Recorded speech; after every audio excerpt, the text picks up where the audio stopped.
Welcome back. Let's now have the ICPC chairman comment on the planned use of forensic experts in fighting corruption in Nigeria.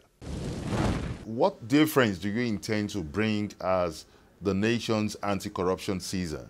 Well, you see, the major difference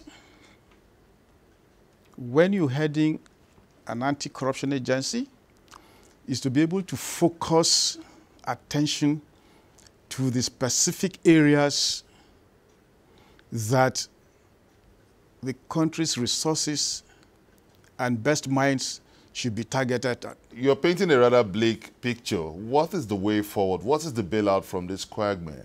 Way out is that we must redesign our systems from scratch. And note that we're dealing with human beings who have a right to good life in this country. Now, let's look at the role of the ICPC in ensuring compliance in areas of procurement and implementation of contract. These are areas where the huge flow of corruption goes. So what's the role of the ICPC? Government put in place what is known as the Bureau for Public Procurement, BPP, and passed the Procurement Act, which is very clear as to the role each government agency should use in pursuing procurement of services and goods. ICPC collaborates 100%. We have very beautiful interaction with BPP. We investigate on their behalf and bring persons and agencies that have not complied with those rules.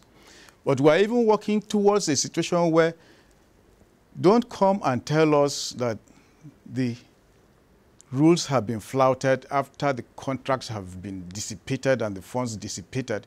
We're interested from the beginning that you are meeting those particular aspects that you should meet so that you mitigate losses immediately. Do you think you have enough mandate in carrying out your function in prosecuting corruption cases?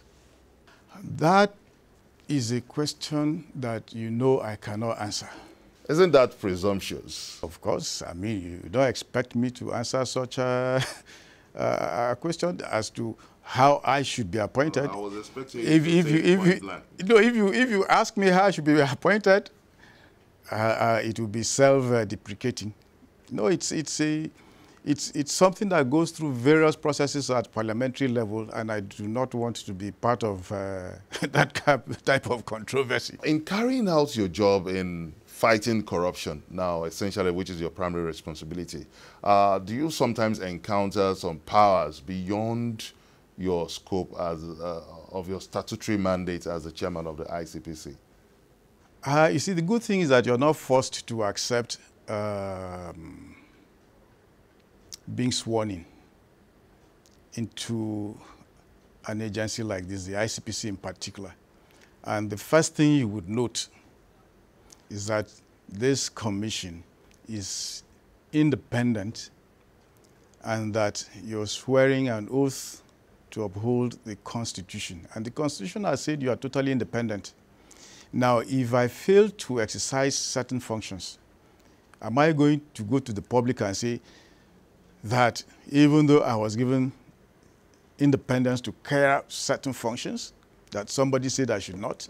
Now, let's look at the culture of impunity. This has been widely lamented across the media, and the social media, and the public. Would you say this is a myth or a reality? Oh, no, it's not a myth. If you can describe the typical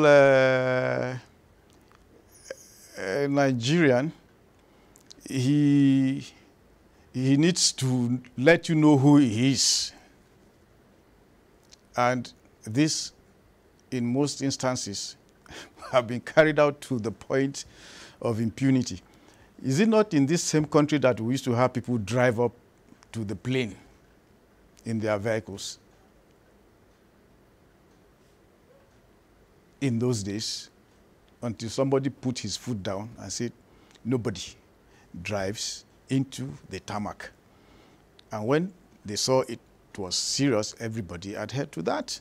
Do you think the president has enough confidence in your ability to carry out the anti-corruption mandate of this administration? Are you asking me, or you should be asking, because I'm not the president? That would be presumptions of me. Because this question is predicated on the reports that Mr. President has plans in bringing in foreign consultants to fight corruption. See, corruption has gone beyond local boundaries. If somebody is moving your money, he's not moving it from Abuja to his village. It's most likely he's moving it across border. But wouldn't that violate the act establishing the anti-corruption institutions now? Because in terms of access now, will the foreign consultants be given powers to look into the books? Don't go too far. What happened to Governor Ibori? Was it not an act that started in Nigeria and continued in other people's jurisdiction? Was he not convicted with their support of both local and international agencies? You don't want to give it to us in respect of that? You need cooperation from all sources to tackle the effects of corruption. You can also join in this conversation by sending us your comments on our social media platforms showing on your screen. Coming up on Question Time, it's been reported that President Muhammadu Buhari plans to engage forensic experts in fighting corruption. But does the forensic expert have the backing of the law to look into the books?